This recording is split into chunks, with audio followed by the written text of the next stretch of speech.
یہ جو ہمارے ہاں راگ الاپا جاتا ہے کہ تم لوگ ختم نبوت پہ گرم ہو جاتے ہو، غصے میں آ جاتے ہو، نرم بات کرنی چاہیے، اخلاق سے بولنا چاہیے، پیار سے بات کرنی چاہیے۔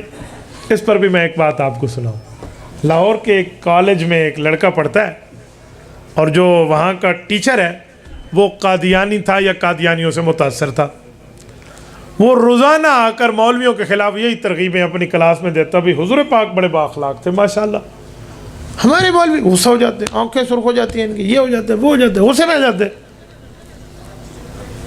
حالانکہ دشمن کو تو معاف کرنا چاہیے، تو یہ معاف کرتے، پیار دیتے، اخلاق دیتے، ہو سکتا ہے وہ ادھر آ جاتے۔ نرمی کرنی چاہیے، گستاخ رسول کے ساتھ نرمی اور سختی اس طرح کے روزانہ سکھاتے۔ طالب علموں کے کان بند ہو گئے، سن سن کے تھک گئے۔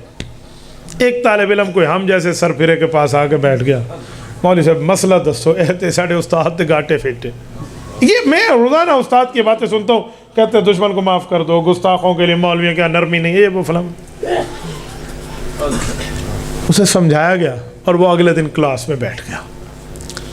استاد نے پھر یہی پرانی پٹی شروع کر دی، تو اس نے کہا سر ایکسکیوز می، ایک بات میں بھی کہوں۔ ہاں جی کہو۔ اس نے کہا سر نیور مائنڈ، ناراض نہ ہونا، لیکن آپ کی شکل کتے جیسی ہے۔ وہ تو کلاس میں سناٹا چھا گیا۔ انہوں نے کہا سر آپ لگتے تو خنزیر کی اولاد ہیں، اپنے منہ دیکھا ہے ریچھ کی طرح ہے، دانت دیکھیں ایسے ایسے کر کے، تو لڑکا چڑھ گیا جیسے حق تھا۔ استاد کی تو آئیں بائیں شائیں اور ہوائیاں اڑ گئیں اور آنکھیں سرخ اور منہ سے جھاگ نکل گئی کہ اسٹوپڈ مین یو انسلٹ می، بے وقوف شاگرد میری بےزتی کر رہے ہو، اور لب کا اس کی طرف پکڑنے کے لیے۔ اس نے کہا سر کیوں غصے میں آ گئے، معاف کرنا سیکھیں، اخلاق دینا سیکھیں، پیار کرنا سیکھیں، ہمدردی کرنا سیکھیں، کیا استاد جی سختی کر رہے ہو۔ پھر چراغوں میں روشنی نہ رہی، کام پورا ہو گیا۔ تو اس نے کہا سر سنو، حلالی بیٹا اپنی ماں باپ کے خلاف بات برداشت نہیں کرتا تو حلالی امتی پیغمبر کے گستاخ کو کیسے معاف کریں؟ ہم گستاخ رسول کو قانونی سزا دلوائیں گے، کیونکہ قانون میں اس کی سزا سزائے موت۔